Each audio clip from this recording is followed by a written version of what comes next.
오늘 하나님께서 우리 교회에 주시는 말씀 역대상 13장 1절에서 14절까지 말씀입니다. 역대상 13장 1절에서 14절 제가 봉독하겠습니다. 다윗이 천부장과 백부장 곧 모든 지휘관과 더불어 의논하고 다윗이 이스라엘의 온 회중에게 이르되 만일 너희가 좋게 여기고 또 우리의 하나님 여호와께로 말미암았으면 우리가 이스라엘 온 땅에 남아있는 우리 형제와 또 초원이 딸린 성읍에 사는 제사장과 레위 사람에게 전령을 보내 그들을 우리에게로 모이게 하고 우리가 우리 하나님의 궤를 우리에게로 옮겨오자. 사울 때에는 우리가 궤 앞에서 묻지 아니하였느니라 하매 뭇 백성의 눈이 이 일을 좋게 여김으로 온 회중이 그대로 행하겠다 한지라. 이에 다윗이 애굽의 시홀 시내에서부터 하맛 어기까지 온 이스라엘을 불러 모으고 기럇 여아림에서부터 하나님의 궤를 메어오고자 할세 다윗이 온 이스라엘을 거느리고 바알라 유다 곧 유다에 속한 기럇 여아림에 올라가서 여호와 하나님의 궤를 메어오려 하니 이는 여호와께서 두 그룹 사이에 계심으로 그러한 이름으로 일컬음을 받았더라. 하나님의 궤를 새 수레에 싣고 아비나답의 집에서 나오는데 우사와 아히오는 수레를 몰며 다윗과 이스라엘 온 무리는 하나님 앞에서 힘을 다하여 뛰놀며 노래하며 수금과 비파와 소고와 재금과 나팔로 연주하니라. 기돈의 타작마당에 이르러서는 소들이 뛰므로 우사가 손을 펴서 궤를 붙들었더니 우사가 손을 펴서 궤를 붙들므로 말미암아 여호와께서 진노하사 치심에 그가 거기 하나님 앞에서 죽으니라. 여호와께서 우사의 몸을 찢으셨으므로 다윗이 노하여 그곳을 베레스 우사라 부르니 그 이름이 오늘까지 이르니라. 그날에 다윗이 하나님을 두려워하여 이르되 내가 어떻게 하나님의 궤를 내 곳으로 오게 하리요 하고 다윗이 궤를 옮겨 자기가 있는 다윗성으로 메어들이지 못하고 그 대신 가드 사람 오베데돔의 집으로 메어가니라. 하나님의 궤가 오베데돔의 집에서 그의 가족과 함께 석 달을 있으니라. 여호와께서 오베데돔의 집과 그의 모든 소유에 복을 내리셨더라. 아멘. 자, 우리는 2022년 1월 1일 창세기 1장부터 시작해서 지금 4월 마지막 주일, 지금 역대상 거의 마지막 부분을 읽어오고 있습니다. 그러면서 하나님의 진리의 말씀을 묵상하고 있죠. 계속해서 여러분 앞으로 8개월 동안 이 생명의 양식을 먹고 소화시키는 여러분들은 반드시 연말이 되어서 하나님의 뜻에 대한 그 지혜의 키가 한 뼘씩 더 자라 있을 줄로 믿습니다. 여러분 이 믿음을 갖고 계속해서 쉬지 말고 말씀을 그냥 다 깨닫지 못해도 흘려 듣기라도 계속해 가시고 이 주일 이 본문 말씀은 더 깊이 묵상해 가고 그런 저와 여러분이 되기 바랍니다. 역대기에 대한 말씀 배경 설명을 좀 드립니다. 이 역대기는 이스라엘의 역사 가운데 이제 이스라엘이 다 망해요. 북이스라엘, 남유다 다 망한 다음에 북이스라엘은 아예 나라가 흩어져 버렸고 남유다는 바빌로니아의 포로로 끌려갔다가 70년 후에 처음으로 이제 돌아오게 되고 나중에 또 세 번에 걸쳐서 이제 돌아오게 됩니다. 그렇게 돌아오게 되었을 때 포로에서 돌아온 포로 귀환 공동체라는 이름으로 제가 쓸게요. 포로 귀환 공동체가 있는데 완전히 나라가 무너졌기 때문에 신앙도 무너졌고 사상도 무너지고 나라의 기틀이 완전히 없어진 거예요. 자, 그들을 다시 하나님 신앙으로 세우기 위해서 올 거예요? 이스라엘의 역사를 처음부터 시작해서 다시 이제 세워가는 그런 그렇게 하기 위해서 에스라라고 하는 학사 겸 제사장이 이제 이 역대기를 기록을 한 것입니다. 역대기의 기록은 이제 그렇게 된 거죠. 자, 역대상은 1장에서 9장까지는 아담부터 시작해서 족보가 쭉 나와요. 9장까지. 그리고 이 9장 부분까지는 이제 포로에서 돌아온 사람들의 명단까지 들어 있습니다. 1장에서 9장까지. 자, 그리고 10장에는 이스라엘의 첫 번째 왕이었던 사울 왕이 어떻게 비참하게 죽는지 그 얘기가 나오고, 11장부터 시작해서 역대상 마지막 29장까지 무려 거의 20장에 걸쳐서 다윗 왕 시대의 이야기예요. 그러니까 역대기는 다윗과 솔로몬, 그리고 솔로몬 이후의 왕들 이렇게 되어 있어요. 자, 그 역대상이 이제 앞부분이 이 족보고 뒷부분은 이 다윗 왕 시대의 이야기를 20장에 걸쳐서 기록했다 한다면, 역대하는 1장에서 9장까지 거의 10장이죠. 이것은 솔로몬 왕 시대에 있었던 이야기이고, 10장부터 시작해서 마지막 36장까지는 이제 그 솔로몬 이후의 분열 왕국의 이야기가 기록이 되어 있는 것입니다. 이게 역대기예요. 근데 역대기는 열왕기와 달리 포로에서 돌아온 사람들의 신앙을 재건하기 위해서 다시 처음부터 역사를 신앙 재건의 관점으로 기록을 했기 때문에 열왕기하고는 특징이 차이가 좀 있습니다. 그 세부적으로 다 말씀을 드릴 필요는 지금은 없고, 이런 관점으로 기록되어 있고, 자, 오늘 본문 이제 13장은 그 가운데에서 다윗이 이제 다윗 이야기가 11장부터라고 그랬는데 11, 12장은 이 다윗 왕국이 시작될 때 다윗을 도와서 나라를 세운 사람들 이야기예요. 그러니까 사람들이 아주 중요합니다. 용사들, 또 여러 참모들, 이런 사람들 이야기가 2장에 걸쳐서 있고, 이제 다윗이 왕이 되어서 첫 번째 행한 가장 큰 일, 첫 번째, 여러분 보통 이제 우리 대통령도 취임하는데 대통령이 처음으로 하는 일이 가장 중요한 일이라고 생각하는 일일 거예요. 그분에게 있어서 뭐 국민들은 안 그럴 수도 있지만, 다윗이 생각할 때 가장 중요한 일이라고 생각한 일을 오늘 이제 우리 본문을 통해서 우리는 알게 되는 것입니다. 어찌됐든 역대기는 전반적으로 역대기상, 역대기하, 역대상, 역대하 모두에 걸쳐서 이 전체를 아우를 수 있는 주제가 되는 한 구절을 꼽으라 하면 역대하 7장 14절에 있는 말씀이에요. 자, 내 이름으로 일컫는 내 백성이 그들의 악한 길에서 떠나 스스로 낮추고 기도하여 내 얼굴을 찾으면 내가 하늘에서 듣고 그들의 죄를 사하고 그들의 땅을 고칠지라. 솔로몬이 성전을 다 이제 봉헌을 하고 하나님께 기도를 드린 후에 하나님께서 주신 말씀이에요, 이것이. 그러니까 무슨 말씀인가 하면, 너희들이 죄로 인해서 하나님의 징계를 받고 악한 길에서 포로로 끌려갔다가 이제 돌아오는 거잖아요. 그래서 스스로 자신을 낮추고 겸비하게 나를 찾고 나에게 기도하면 내가 하늘에서 듣고 너희들의 죄를 사하고 너희들의 질병, 너희들의 땅, 너희들의 마음, 이런 것들을 고쳐주겠다, 이거예요. 그러니까 지금 포로에서 끌려가서 완전히 낮아진 사람들이에요. 아무것도 없는 그런 사람들이 이제 우리가 어떻게 살까 하는 그런 아주 애통하고 겸비하고 가난해진 그런 심령이 가난한 그런 상태에 있는 사람들에게 주님께서 이스라엘의 역사를 다시 처음부터 시작해서 재해석해서 오늘 이 메시지를 주신 거다. 역대하 7장 14절의 말씀으로. 자, 그 가운데 오늘 본문은 역대상 13장입니다.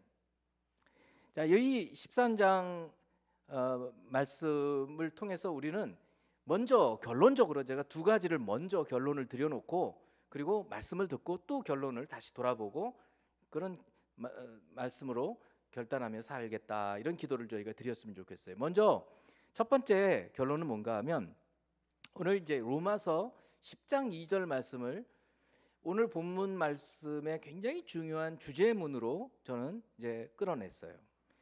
내가 증언하노니 그들이 하나님께 열심히 있으나 올바른 지식을 따른 것이 아니니라.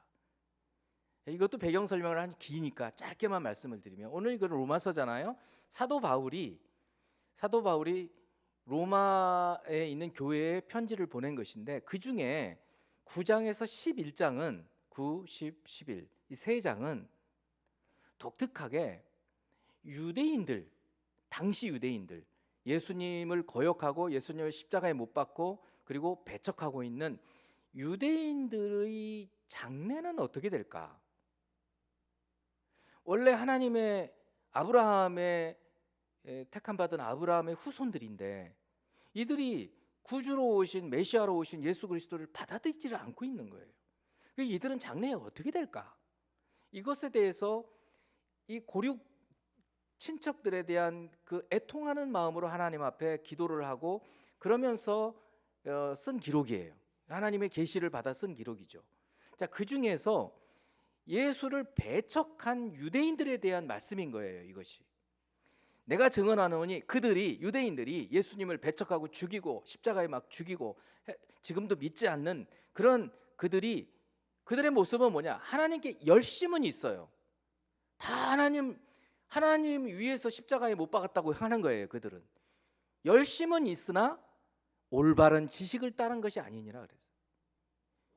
열심은 있지만 열심만 가지고 여러분 할 수 있습니까? 믿습니다.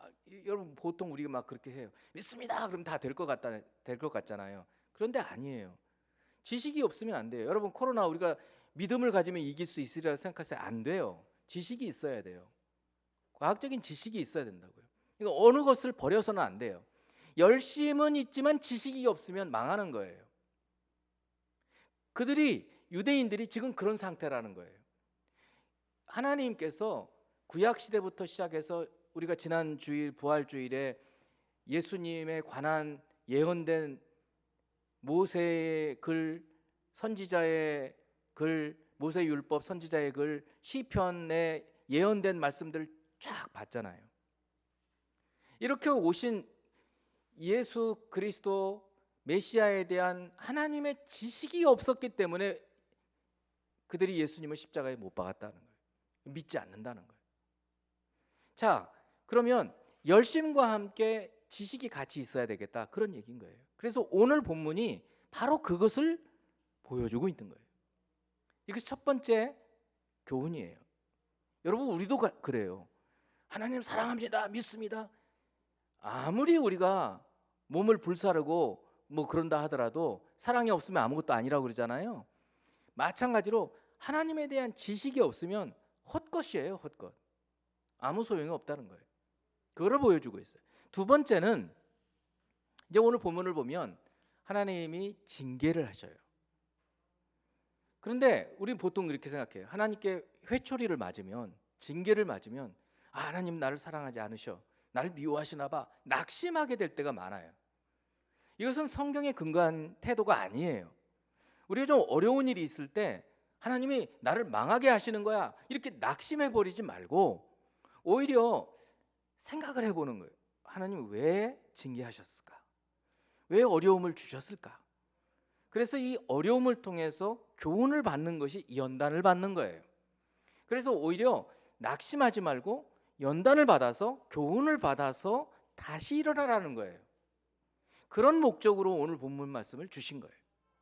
그래서 오늘 본문을 여러분 생각하면서 여러분 삶에서 좀 어려움이 있을 때 가슴 철렁, 이제 끝났나? 이것은 불신자들이 그러는 거예요. 하나님이 우리를 사랑하시면, 우리 부모가 우리를 사랑할 때도 회초리를 들 때 있는 것처럼 우리에게 징계하실 때 있어서 깨닫지 못하면, 그러면 깨달아야 되는 거죠. 그래서 깨닫고 돌이키면 하나님은 우리에게 다시 복을 주신다, 그런 말씀인 것이. 자, 이제 이 두 가지 가르침을 한번 풀어보도록 하겠습니다. 먼저 하나님께 대한 열심.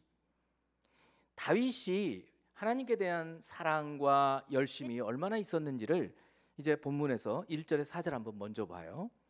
다윗이 천부장과 백부장 곧 모든 지휘관과 더불어 의논하고 다윗이 이스라엘의 온 회중에게 이르되 만일 너희가 좋게 여기고 또 우리의 하나님 여호와께로 말미암았으면 이것이 하나님 뜻이면 우리가 이스라엘 온 땅에 남아있는 우리 형제와 또 초원이 딸린 성읍에 사는 제사장과 레위 사람에게 전령을 보내 그들을 우리에게로 모이게 하고 우리가 우리 하나님의 궤를 우리에게로 옮겨오자. 사울 때에는 우리가 궤 앞에서 묻지 아니하였느니라 하매 뭇 백성의 눈이 이 일을 좋게 여김으로 온 회중이 그대로 행하겠다 한지라. 여러분 굉장히 길게 지금 말하고 있지만 다윗이 뭐 하겠다는 얘기예요? 하나님의 궤를 메어 올리겠다 그 얘기예요. 그런데 독단적으로 하지 않고 먼저 가장 가까이 있는 측근들, 핵심들 그 사람들 의견을 모았어요. 그러고 난 다음에 온 이스라엘 백성들의 의견도 모았어요. 다 오케이 한 거예요. 오케이, 좋습니다. 그러면서 하나님의 궤를 왜 모셔 올려야 되겠느냐 하는 어떤 목적도 나와 있죠. 이제 이 목적은 좀 이따가 한번 얘기를 하고 이렇게 의견을 모아서 하는 거예요. 자, 이렇게 다윗이 이 왕이 된 후에 왕이 즉위식보다 더 큰 행사로 이 언약궤를 모셔 올리는 를 제일 첫 번째 그의 행사로 하는 거예요. 그의 행사로. 자, 이만큼 다윗이 하나님께 대한 열심, 하나님께 대한 사랑이 있어요. 뿐만 아니라 이 언약궤에 대한 하나님의 궤에 대한 그 간절함이 있었어요. 우리 한 2주쯤 전에 제가 말씀 중에 그런 얘기했어요. 사울은 겉으로 보이는 그런 일들에 굉장히 관심을 썼고 대신 다윗은 하나님의 궤 앞에서 하나님의 뜻을 묻는 일에 관심을 쓴다 그랬어요. 솔로몬이 그랬다 그랬죠. 솔로몬은 막 1000마리의 번제를 드리는 일, 그래서 기드온 산당에 가서 막 제사를 드렸는데 다윗은 하나님의 궤 앞에서 하나님의 뜻을 물었다. 그런 말씀을 드린 적 기억나실 거예요. 자, 이렇게 하나님의 궤에 대한 하나님의 말씀을 듣는 일에 다윗은 굉장히 열심을 가졌어요. 우리가 시편 132편을 보면 이 다윗의 어떤 간절함을 볼 수 있어요. 여호와여 다윗을 위하여 그의 모든 겸손을 기억하소서. 그가 여호와께 맹세하며 야곱의 전능자에게 서원하기를. 다윗이 서원을 했다는 거예요. 서원 내용이 뭔가 한번 보세요. 이제 그 다음부터 다윗의 얘기예요. 내가 내 장막집에 들어가지 아니하며 내가 우리 집에 들어가지 않겠어. 그런 얘기예요. 내 침상에 오르지 아니하고 내 잠도 안 자겠어. 그런 얘기예요. 내 눈으로 잠들게 하지 아니하며 내 눈꺼풀로 졸게 하지 아니하기를. 언제까지 내가 잠도 안 자고 내 집에도 들어가지 않겠는가? 5절 여호와의 처소 곧 야곱의 전능자의 장막을 발견하기까지 하리라 하였나이다. 그러니까 이 하나님의 성막, 하나님의 장막, 이 하나님의 궤, 하나님의 언약궤를 찾기까지는 내가 잠도 안 자겠습니다. 이렇게 서원을 했다는 거예요. 그래서 6절 우리가 그것이 에브라다에 있다함을 들었더니 나무 밭에서 찾았다. 아니 하나님의 궤를 거의 1세기 정도 이 사울이 왕이 되기 전에, 여러분 기억 잘, 그래서 이 성경을 우리가 읽어야 되는 거죠. 사무엘 사항의 첫 번째 부분에서 엘리가 제사장이었을 때 블레셋하고 전쟁을 벌이면서 엘리 제사장 때에 이 이스라엘 백성들이 우리가 언약궤를 가지고 가면 이길 거야 하고 언약궤 갖고 갔다가 어떻게 했어요? 뺏겼잖아요. 그래가지고 블레셋이 그걸 갖고 있다가 블레셋에 오히려 재앙이 벌어지니까 다시 가져가라. 그래가지고 이 여호야다 이 기럇 여아림이라는 곳에 그냥 방치해 두었던 거예요. 무려 그 세월이 거의 1세기가 돼요. 그러니까 사울이 왕이 된 40년 기간에도 언약궤를 뭐 와서 언약궤 앞에서 기도하고 그런 적이 없었어요. 한번 메어 오긴 했지만 막 전쟁이 일어나니까 치워라 됐다. 그러고는 가서 막 싸우는 거예요. 이만큼 사울 때에는 이 다윗 왕이 되기 전까지는 하나님의 말씀을 듣는 것에 대한 관심이 없었어요. 언약궤는 왜 중요하냐면 여기 이제 본문에 나오지만 언약궤는 그냥 궤짝이에요. 그리고 채가 두 개가 이렇게 있어요. 어깨에 매서 운반을 하는데 그 안에는 아론의 싹이 난 지팡이하고 그리고 만나가 있는 항아리하고 그리고 십계명 돌판 두 개가 있다고 그러잖아요. 그리고 중요한 것은 그 위에 덮개가 있어요. 이 덮개가 중요한 거예요. 덮개. 황금으로 만들어 놓은 덮개인데 덮개가 이렇게 있고 그 위에 그룹이라고 하는 체루빔이라고 하는 천사가 이렇게 날개를 둘러 이렇게 덮었어요. 그게 그룹 천사예요. 그리고 그 사이에서 하나님의 메시지가 들리는 거예요. 그리고 거기에다 피도 뿌리고 제사를 드리 1년에 한 번씩 대제사장이 제사를 드릴 때. 그래서 그게 속죄소라고 하는 그 부분이에요. 거기서 하나님의 메시지를 하나님께서 임재하시고 구름 기둥으로도 임재하시고 하면서 메시지를 들려주셨어요. 다윗은 그 하나님의 말씀을 듣고 싶어 했던 거예요. 우리도 그렇습니다. 하나님의 임재와 하나님의 말씀을 듣는 것에 관심이 있어야지 겉으로 막 행사하는 이런 것들은 그렇게 오래가지 않는다는 거예요. 그래서 다윗은 그래서 방치된 언약궤가 어디 있습니까? 하나님의 궤를 찾자. 내가 찾기까지는 잠도 안 잘 거야. 왕이 그러니까 신하들은 어떻게 했어요? 전국의 사람들을 보내가지고 찾지 않았겠어요? 찾은 거예요. 찾았다. 그러니까 이제 다윗이 너무 기뻐가지고 오늘 본문에서 이 언약궤를 메고 다윗 성으로 모셔오려고 하는 행사인 거예요. 자, 이것이 다윗이 하나님께 대한 사랑이에요. 얼마나 뜨거운 사랑을 갖고 있는지 오늘 본문의 3절 4절 보세요. 우리가 우리 하나님의 궤를 우리에게로 옮겨오자. 사울 때에는 우리가 궤 앞에서 묻지 아니하였느니라 하매 뭇 백성의 눈이 이 일을 좋게 여김으로 웬 온 회중이 그대로 행하니라. 그렇게 하니까 이 이스라엘 백성들은 하나님의 백성들이잖아요. 그러니까 지도자가 타락하면 백성이 타락해요. 지도자가 제대로 서면 백성들도 제대로 서는 거예요. 그러니까 백성들도 다 좋다, 좋습니다 하고 의견이 일치되었던 것이죠. 자, 여러분은 무엇에 대한 관심, 무엇에 대한 열망, 무엇에 대한 사랑이 가장 큽니까? 다윗은 지금 왕이 된 후에 가장 열망했던 것이 언약궤였어요. 하나님의 궤, 하나님의 말씀, 하나님의 말씀을 들어야 되겠다. 내가 하나님께 묻고 무엇이든지 해야 되겠다. 그런데 어디서 묻자 이거예요. 하나님의 궤 앞에서 물어야 되겠다. 그래서 찾아야겠다. 이 일이 가장 급선무였어요. 여러분, 무엇이 여러분의 가장 중요한 일이냐 이거예요. 여러분의 삶에 있어서 한번 돌이켜서 생각해 보기 바랍니다. 자, 두 번째는 이 다윗이 하나님에 대한 사랑, 열심 이걸 말하는 거예요. 이것을 무엇으로 또 알 수 있냐면 이제 5절에서 8절을 통해서 뭘 이제 알 수 있느냐면 그가 얼마나 이 언약궤를 모셔 올리는 일에 힘을 다했는지 이거를 보면 알 수 있어요. 5절이에요.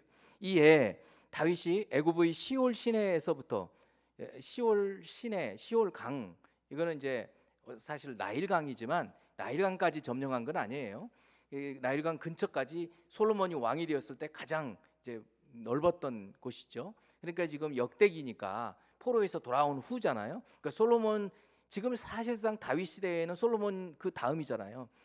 솔로몬이 왕이 되었을 때 거의 여기까지 영토가 확장된 적이 있었어요. 그러니까 시올 시내는 남쪽 경계선이에요. 그다음에 하맛 어귀는 북쪽 경계선이에요. 그러니까 우리로 말하면 할라에서 백두까지 그런 얘기예요.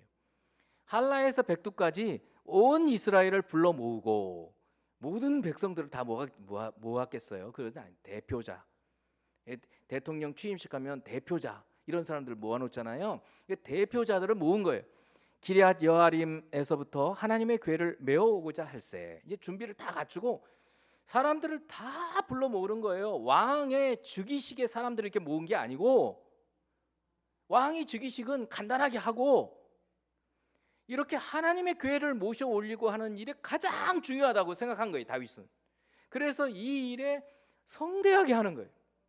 또 다윗이 온 이스라엘을 거느리고 바알라 곧 유다에 속한 기앗 여아림에 올라가서 여호와 하나님의 궤를 메우려 하니 이는 여호와께서 두 그룹 사이에 계심으로, 이 그룹 아까 말씀드렸잖아요. 두 천사 사이에 계심으로 그러한 이름으로 일컬음을 받았더라. 자, 그럼 이제 운반을 하는데 어떻게 운반을 하는가? 7절. 하나님의 궤를 새 수레에 싣고, 하나님의 궤를 이제 운반하겠다고 수레도 새로 만들어 가지고 그 위에다가 궤를 올려서 이제 운반을 하는 거예요. 아비나답의 집에서 나오는데 우사와 아히오는 수레를 몰며, 우사라는 사람은 수레 뒤쪽에서, 아효, 사무엘 하에서는 아효라고 돼 있어요. 아히오나 아효나 똑같잖아요. 좀 이렇게 늘어났을 뿐이죠. 아히오는 앞에서 끌고, 이제 그러고 언약궤는 수레 위에다가 이렇게 안치해서 이제 사람들을 이제 앞에서 막 춤을 추고 지금 그러고 있는 거예요. 8절 보세요. 다윗과 온 이스라엘, 다윗과 이스라엘 온 무리는 하나님 앞에서 힘을 다해, 보세요. 힘을 다해서 하나님에 대한 열심인 거예요. 생각해 보세요.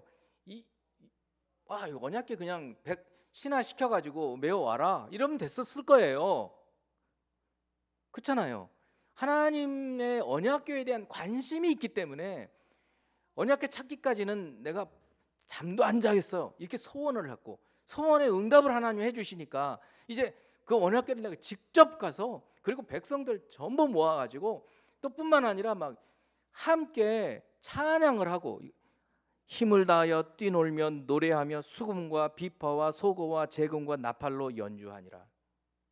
자, 여러분 그렇잖아요. 이 관심, 무엇에 관심이 있는가, 무엇을 중요하게 생각하는가, 여기에 우리의 돈도 쓰고요, 생각도 많이 하고요, 힘도 에너지도 쓰는 거예요. 여러분은 무엇에 여러분의 돈을 쓰십니까? 여러분의 생각이 무엇에 가 있습니까? 여러분의 에너지를 어디에 쓰고 계시나요? 한번 돌이켜 생각해 볼 필요가 있는 거예요. 이제 세 번째는 이상한 일이 벌어진 거예요. 이렇게 하나님에 대한 열심, 사랑, 섬김, 이런 다윗의 관심과는 완전 뜻밖으로 이렇게 언약궤를 모셔 올리는데 사고가 발생하는 거예요. 사고가 발생해요. 이것은 하나님의 징계였어요. 그래서 이 하나님의 징계에 따른 두려움이 다윗에게 임하는 거예요. 자, 이제 9절에서 14절 말씀. 그렇게 모셔오는데 기돈의 타작마당에 이르러서는, 이 타작마당은 여러분 지난번에도 한 말씀드린 적이 있어요. 이제 공동체가 자기 집에서 마당이 작고 그러면 탈곡하기가 힘드니까 넓은 공동 탈곡하는 곳이 있단 말이에요. 잘 다져놓고 거기서 탈곡을 하는 곳이니까 아주 판판하고 저 땅도 넓고 이런 곳일 텐데, 무슨 이유인지는 모르겠지만 그냥 추정해 보면 소가 아마 한 결이었을 거예요. 두 마리가 이렇게 수레를 끌고, 그 위에 언약궤가 있고 앞에서 사람이 끌고 뒤에서 이렇게 수레를 이렇게 밀고 이렇게 가고 있는데, 소들이 이 넓은 지역이 나오니까 뭐 신이 났는지 어쨌는지 모르지만 막 날뛴 거예요. 막 날뛰었어요. 그러니까 어떻게 됐겠어요? 언약궤가 넘어질 거 아니겠어요? 그러니까 뒤에 있던 우사라는 사람이 언약궤가 넘어지면 안 된다 생각하고 붙잡은 거예요. 지금 그 얘기예요. 기돈의 타작마당에 이르러서는 소들이 뛰므로 우사가 손을 펴서 궤를 붙들었더니, 우사가 손을 펴서 궤를 붙들므로 말미암아 여호와께서 진노하사 치심에 그가 거기 하나님 앞에서 죽으니라. 아니, 하나님 이러실 수 있어요? 다윗의 그 열망과 사랑과 관심과 그 섬김과 헌신, 이런 것들은 생각도 안 해주시나요? 왜 그냥 이렇게 죽여버리시지? 너무 충격이잖아요. 아니, 우리는 하나님 이상하네 이 정도지만 다윗은 어떻겠어요? 충격이죠. 여러분 생각해 보세요. 예를 들어서 대통령 취임식이 있는데 막 사람들이 많이 모여 있고 그런데 그 내빈 중에 한 사람이 갑자기 죽어버려요. 뭐 심장마비든 뭐든. 얼마나 그 분위기가 썰렁했겠어요. 여러분 그거보다 더한 겁니다. 지금 다윗이 직접 지금 막 전국에서 사람들 대표를 모아놓고 막 모든 악기들 연주를 하고 막 춤을 추고 찬양을 하고 그 하나님에 대한 사랑으로 지금 다른 것도 아니잖아요. 언약궤를 찾아가지고 그 기쁨으로 오는데 아니 언약궤 넘어지려고 하는데 그거 붙잡았다고 죽이시는 거예요. 이거예요. 얼마나 충격을 받았겠어요. 자 11절 여호와께서 웃사의 몸을 찢으셨으므로 다윗이 노하여 그곳을 베레스 웃사라 부르니 그 이름이 오늘까지 이르니라. 그날에 다윗이 하나님을 두려워하여 이르되 내가 어떻게 하나님의 교회를 내 곳으로 오게 하리요 하고. 그렇죠. 너무 두렵잖아요. 이제 나도 죽는 거 아니야? 이런 생각이 들을 거 아니에요? 13절 다윗이 궤를 옮겨 자기가 있는 다윗성으로 메어들이지 못하고 그 대신 가드 사람 오벳 에돔의 집으로 메어가니라. 그러니까 주변에 오벳 에돔이라는 사람은 분명히 레위인이었을 거예요. 이스라엘에는 48개 성읍에 레위인들이 모여 살았어요. 하나님께서 그렇게 하셨다고요. 그래서 그 레위인들을 그 지역의 신앙의 중심지가 되게 해서 그곳으로 와서 하나님께 예배도 드리고 11조도 드리고 그렇게 해서 같이 나누어서 먹고 살게 하고 또 하나님에 대한 말씀을 가르치고 또 무슨 살인 사건이 벌어지면 그 레위인들이 살인 사건을 해결하고 이렇게 하셨던 거예요. 기가 막힌 하나님의 방법이었어요. 자 그런데 그 오벳 에돔 그 근처에 기돈의 타작마당 근처에 가장 가까운 곳에 레위인이 어디 사나 물어봤더니 오벳 에돔이라는 사람이 살고 있는 그 동네예요.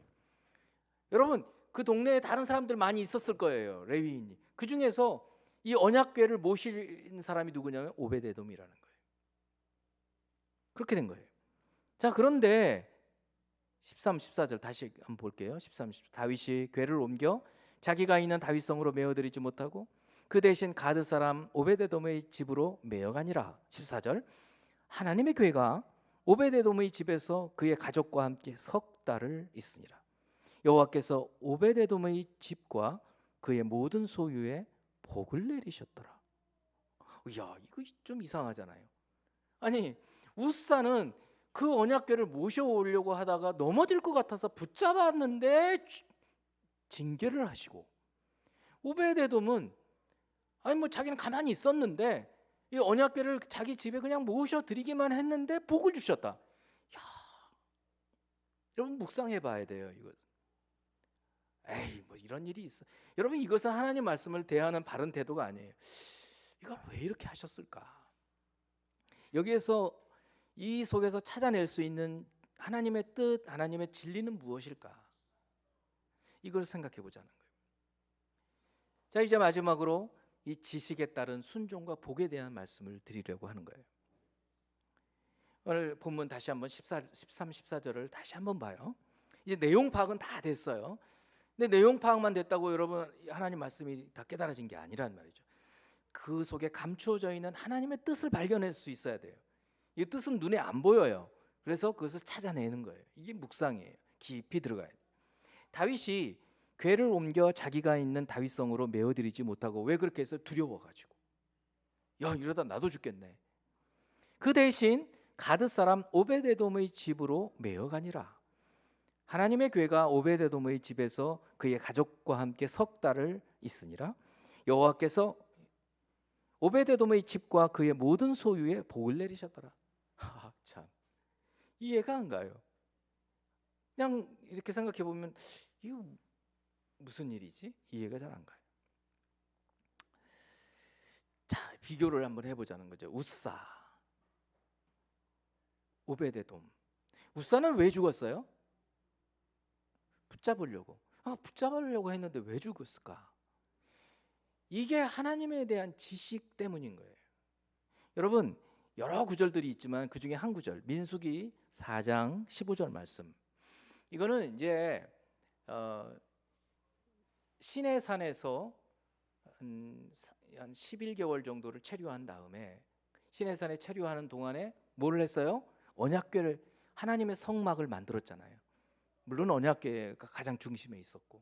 그래서 이제는 출발할 때가 된 거예요. 민수기 6장 66절 여기서부터 출발이 시작되거든요. 그러니까 출발을 하기 위해서 하나님께서 다시 언약궤를 다 걷고, 다 걷은 다음에 레위 지파 중에 세 가족이 있었는데 세 가족들이 각각 이제 운반하는 게 달라요. 이제 맨 위에 덮어놓은 휘장, 천막, 그다음에 봉, 뭐 이런 것들 각각 다. 그래서 휘장 같은 경우는 너무 무거우니까 수레를 통해서 수레가 끌게 했어요. 그런데 그 가운데 있는 이 언약궤, 그러니까 성소의 지성소 안에 있는 이 언약궤는 어떻게 했냐면 고핫이라고 하는 레위 자손 중에 고핫 지파, 고핫 자손들이 어깨에 메고 운반하게 되어 있는 거예요. 그 얘기를 지금 해주시는 거예요. 진영을 떠날 때에 아론과 그의 아들들이 성소와 성소의 모든 기구 덮는 일을 마치거든. 그러니까 이 레위 지파 중에 아론의 후손만이 제사장이에요. 아론의 후손인 제사장들이 먼저 들어가서 성소에 있는 모든 집기들을 다 덮어야 돼요. 보자기로 다 덮어요. 그러고 나면 덮어놓으면 레위 자손들이 와가지고 그걸 메고 가게만 하면 되는 거예요. 직접 만지면 안 돼요. 만지면 죽는다고 돼 있는 거예요. 여기 이제 그 말씀이에요. 마치거든 고핫 자손들이 와서 맬 것이니라. 그러나 성물은 만지지 말라. 그들이 죽으리라. 이렇게 돼 있는 거예요. 그러니까 언약궤도 분명히 하나님의 궤도 이 아이호와 우사가 새 수레에다 실었을 때 덮개를 안 했을 거예요. 이 지식이 없는 거예요. 그러니까 그냥 만진 거예요. 그래 하나님께서 이 율법을 따라서 죽이신 거예요. 그래야 알죠. 그래야 율법을 따라서 살 거 아니에요. 안 그러고 이때 안 죽이시고 그냥 내버려 뒀으면 아무나 와서 만졌을 거예요. 안 그러겠어요? 회막 물건 중에서 이것들은 고핫 자손이 맬 것이며 여기만 있지 않아요. 그래서 계속 어깨에 매서 운반하라고 되어 있는 거예요. 그런데 왜 새 수레에다가 소가 끌게 했을까요? 여러분 참 이거에서 우리가 깊이 또 알 수 있는 게 있어요. 뭔가 아까 말씀을 제가 드렸죠. 사무엘상 초반부에 엘리 제사장 때에 블레셋이 이스라엘을 쳐들어왔을 때 막 전쟁에서 졌잖아요. 그러니까 어떻게 했어요? 이스라엘 백성들이 우리가 하나님의 궤를 모셔오자. 그러면 우리가 이길 거야. 막 그랬잖아요. 그랬는데 궤를 모셔오니까 과연 막 이스라엘 사람들이 이겼다 막 소리를 치니까 블레셋 사람들이 저 무슨 소리야? 알고 보니까 하나님의 궤가 저 진영에 들어왔대. 자, 너희들 대장부가 되어라. 우리가 힘을 내자. 아마 그러면서 오히려 싸워가지고 어떻게 됐어요? 언약궤가 뺏겼잖아요. 언약궤를 블레셋 사람들이 뺏어버렸다고 해요.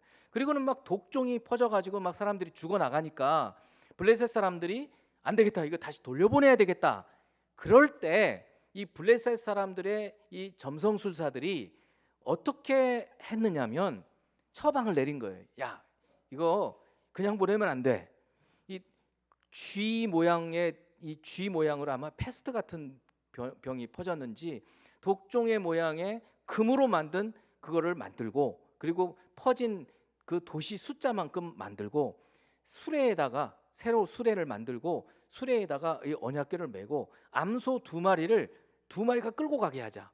근데 이제 막 송아지를 낳은 암소로 하자. 보통 여러분 송아지도요. 이제 이 암소도요. 송아지를 막 낳은 암소는 절대 새끼를 안 버립니다. 젖 먹여야 되니까.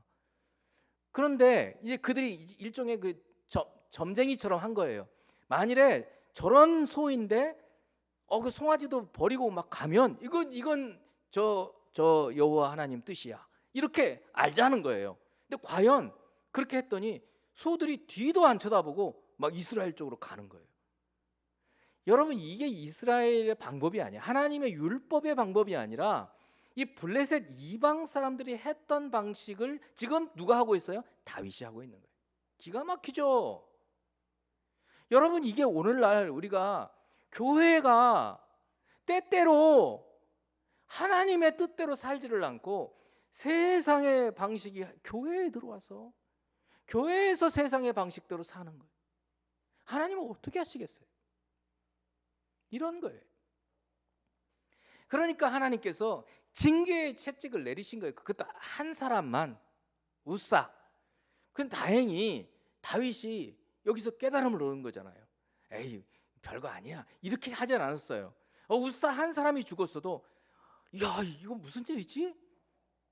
다윗은 아주 충격을 받은 거죠. 하나님 왜 이러실까? 너무너무 두려워서 안 되겠어, 내가 지금 우리 다윗성에는 모셔오지 못하겠어 하고 오베데돔의 집에 두었단 말이죠. 이 3개월을 두었어요. 그런데 나중에 이 소식이 들려오는데, 무슨 소식이 들려와요? 왕이시여, 그 하나님의 궤를 두었던 오벳에돔의 집에 하나님이 복을 주십니다. 무슨 복을 주셨는데? 자녀들을 막 낳아요. 3개월밖에 안 됐는데 나중에 이제 다른 성경에 보면 자녀들이 다 잘 되는 거예요. 그 집안 사람들이. 하나님께서 막 재산도 어떻게 주셨는지 우리는 알 수 없지만 하나님 말씀이니까 이 3개월밖에 있지 않았는데 하나님 막 복을 막 부어주시니까 다윗이 또 하나님에 대한 열망이 생기잖아요. 안 되겠다, 그러면 우리 한번 생각해 보자.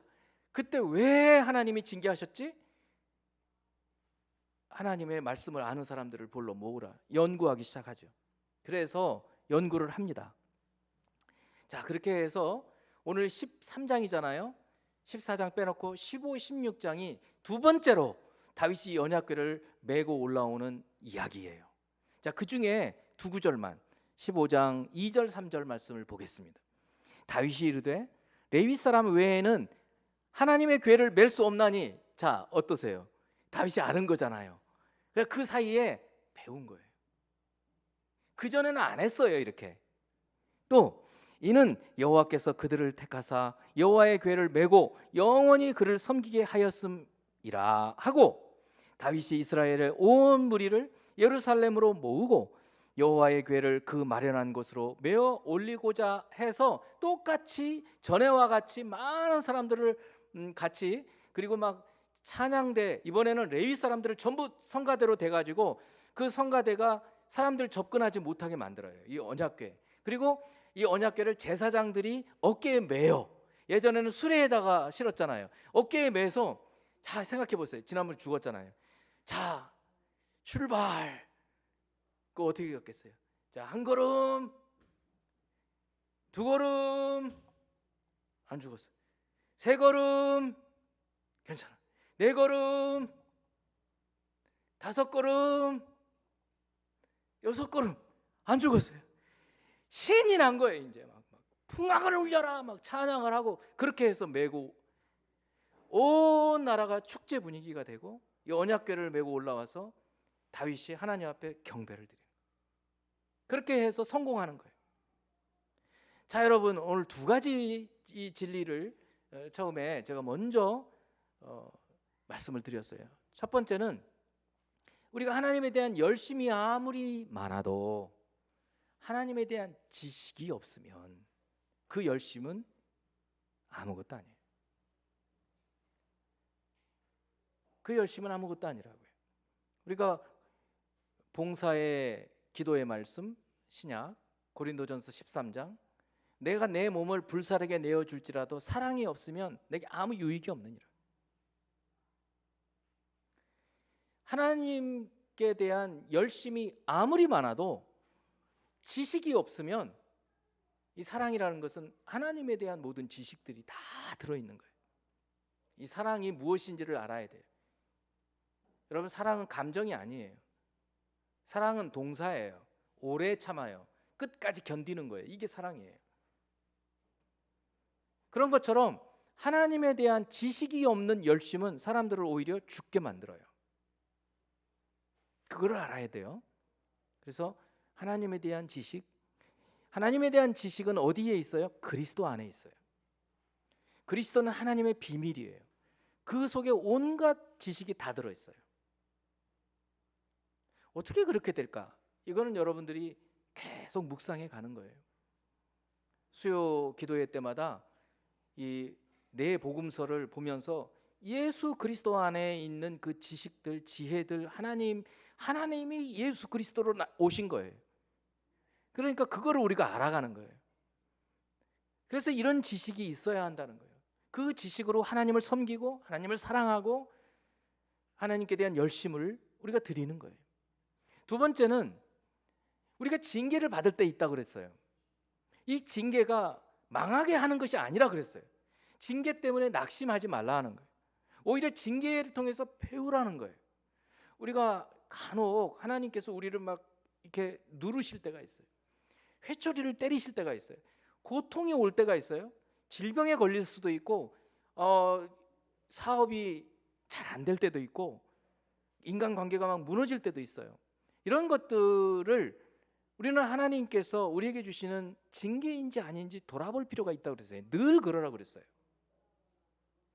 항상 징계는 아닐 수 있어요. 그렇지만 그걸 늘 돌아보라 그랬어요. 그런데 이런 어려움이 올 때마다 하나님 나 사랑하지 않으셔, 이거는 믿음이 없는 거예요. 여러분 이제 성숙해 가야 돼요.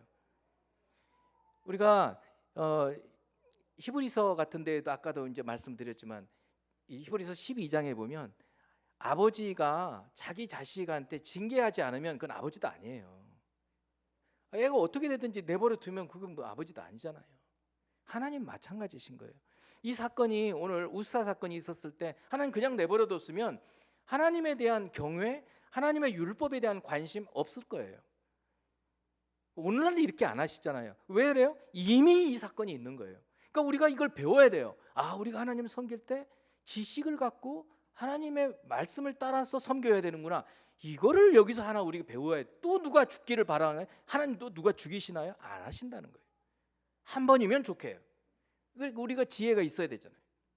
그래서 우리가 징계를 받을 때 거기서 배워야 되는 거예요. 다윗은 다행히 그런 사람이었어요.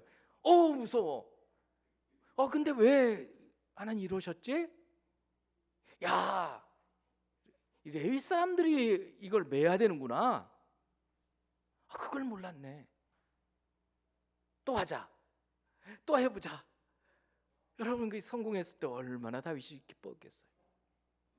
여러분 우리 하나님 이런 분이신 것입니다. 제가 이 말씀을 묵상하면서 이 말씀과 예수 그리스도의 어떤 관계가 있을까?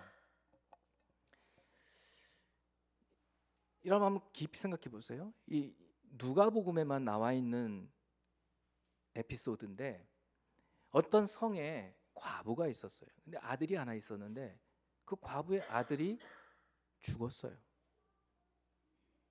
얼마나 애통했겠어요. 이 과부라 하면 벌써 남편이 세상을 떠난 거잖아요. 근데 남은 자식까지 죽은 거예요. 너무 애통한 거죠. 근데 마침 예수님이 그 장례 행렬을 만나게 된 거예요. 그리고는 그 상여에다 손을 대가지고 청년아 일어나라 얘기를 하시는 거예요. 청년이 일어나 살았어요. 우리는 이걸 부활이라고 얘기하지 않죠. 계속 살아 있어야 부활인 거죠. 살아난 거예요. 그러면 구약에서는 하나님이 우사를 죽이셨어요. 근데 신약에서는 나인성 과부의 아들을 살리셨어요. 여러분 이 괴리가 있어 보이잖아요. 여러분 과제입니다. 구약에서는 이스라엘 백성을 통해서 하나님께서 그 시대에 이 복음이 점진적으로 계시되는 그 시대에 맞게 하나님의 엄유하신 하나님의 이 크신 능력들을 보여주시기 위해서 그런 모습을 보여주셨고, 신약에서는 이제 예수님께서 심판하러 오시지 않았다 그랬어요. 물론 재림 때는 심판하러 오셔요. 예수님이 오셔서는 구원하고 생명을 주러 오신 거예요. 그래서 말씀이 육신이 되어 오신 그 하나님이신 예수님께서 오히려 죽었던 나인성 과부의 아들의 생명을 살려주심으로 하나님의 이 생명의 주인 되심을 보여주시는 거예요. 그래서 그렇게 함으로 예수 그리스도를 통해서 온전히 하나님을 섬기게 만드시는 거예요. 자, 우리가 하나님에 대한 열심이 있어도 하나님에 대한 지식이 없으면 안 된다. 두 번째는 하나님의 징계를 받더라도 그 징계가 끝이 아니고 그 징계를 통해서 하나님의 뜻을 헤아려 알아야 된다. 그 모든 지식들이 그리스도 예수 안에 담겨 있다. 이 사실을 오늘 같이 나누고 싶은 것입니다. 성도 여러분, 오늘 다윗의 언약궤 이야기를 통해서 하나님께서 우리에게 주신 진리의 말씀을 깊이 생각하고 지식에 따른 하나님의 열심, 섬김을 여러분 행하기를 바랍니다. 같이 기도하는 시간 갖겠습니다. 기도하겠습니다. 할렐루야. 하나님 아버지, 오늘 주님께서 우리에게 주신 말씀 참으로 얼핏 생각하면 이게 하나님이 어떤 분이신가 잘 깨달아 알 수 없는 말씀이지만 그리스도 예수 안에 있는 생명의 주인이신 분이, 우리의 생명을 주관하시는 분이 그걸 깨달아 알게 하여 주시고, 이제 우리에게 이 복음을 통해 그리스도 예수를 믿는 믿음을 통해 하나님의 진리의 말씀으로 하나님을 섬기는 것을 깨달아 알게 하시기 위하여 우리에게 주신 말씀으로 깨닫습니다. 주여, 우리에게 주께서 우리의 불순종으로 인해서 징계를 받을 때 우리가 낙심하지 않게 하시고 주의 진리의 말씀을 통해서 깨달아 알아서 그 진리의 말씀을 따라 살아가서 영생을 누리는 저희들이 되게 하여 주옵소서. 예수 그리스도 이름으로 기도합니다. 아멘.